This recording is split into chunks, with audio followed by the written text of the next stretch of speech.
అందరికీ నమస్కారం. రాష్ట్ర ప్రజలకి, శ్రేయ ప్రజలకి, ప్రతి ఒక్కళ్ళకి భైరెడ్డి సిద్ధార్థరెడ్డి నందికొట్కూరు ఓడిపోయిన ఎమ్మెల్యే ప్రతిపక్ష పార్టీ. మరి భైరెడ్డి సిద్ధార్థరెడ్డి ఏ పోరాటాలు జరగటం లేదు. మీరు అధికారం కోసం ఏవేవో ప్రయత్నాలు చేస్తూనే ఉన్నారు. మరి డిఎస్సి పైన ఎవ్వరికి స్పందన లేదు. ఒక్కసారి ఆలోచించుకోండి. అంతే డిఎస్సికి 50 ఏళ్ళు పైన 60 ఏళ్ళు ఉన్నవాళ్ళు కూడా ధర్నాలు చేస్తున్నారు. మరి ఒక సంవత్సరంలో పోలవరం పూర్తి కంప్లీట్ అవుతుంది. మరి అమరావతి రాజధాని కంప్లీట్ అయిపోతుంది. మరి ప్రజలకు మంచిగానే చేస్తున్నారు, ప్రజలకు అద్భుతంగా చేస్తున్నారు. మరి ఇంతకంటే ఏ ప్రభుత్వం చేయటానికి ఆస్కారం లేదు, చేయలేరుగాక. మరి సిబిఎన్ మళ్ళీ కూటమిని ఎన్నుకుంటారు. మీరు ఏం చేసినా ఎలా మాట్లాడినా అది సాధ్యపడడానికి ఆస్కారం లేదు. ఎక్కడే కానీ లీకేజ్ అంటూ ఏం జరగలేదు.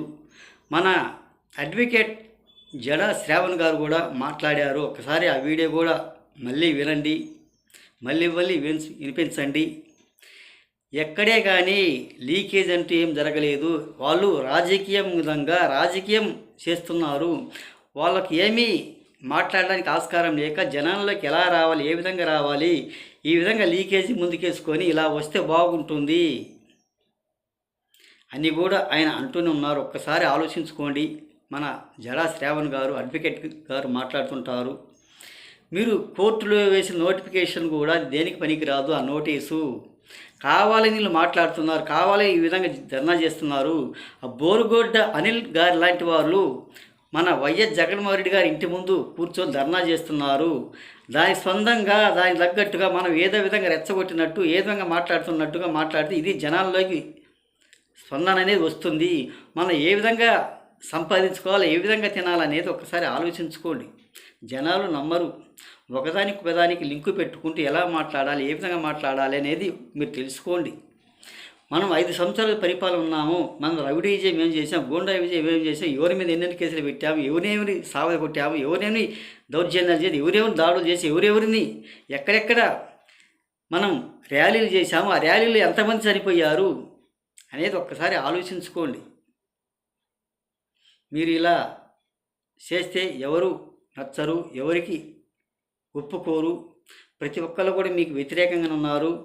వచ్చేవాళ్ళు అయిన కూడా గాలికి తిరిగే వాళ్ళు, ఒక స్కూళ్ళకు కాలేజీలకు పోకుండా ఒక గేట్ల దగ్గర, ఒక రోడ్ల మీద అండగాసుకొని నిలబడే వాళ్ళే కానీ పని బాట లేని వాళ్ళు, పని బాట ఉన్న వాళ్ళు పని చేసుకొని సంసారాన్ని నికరంగా చేసుకునే వాళ్ళు ఎవరు ఉండరు. కొంతమంది అలాంటి వాళ్ళే మీ దగ్గర ఉండేది, మీ ఎంబడి తిరిగేది.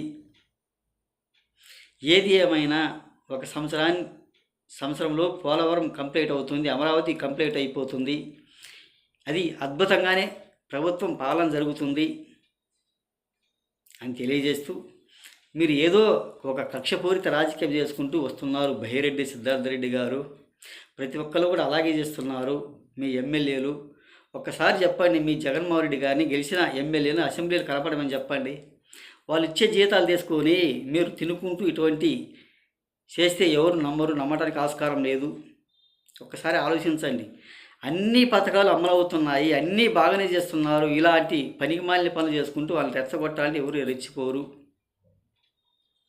అని తెలియజేస్తూ, ప్రతి ఒక్కళ్ళకి హృదయపూర్వక ధన్యవాదాలు.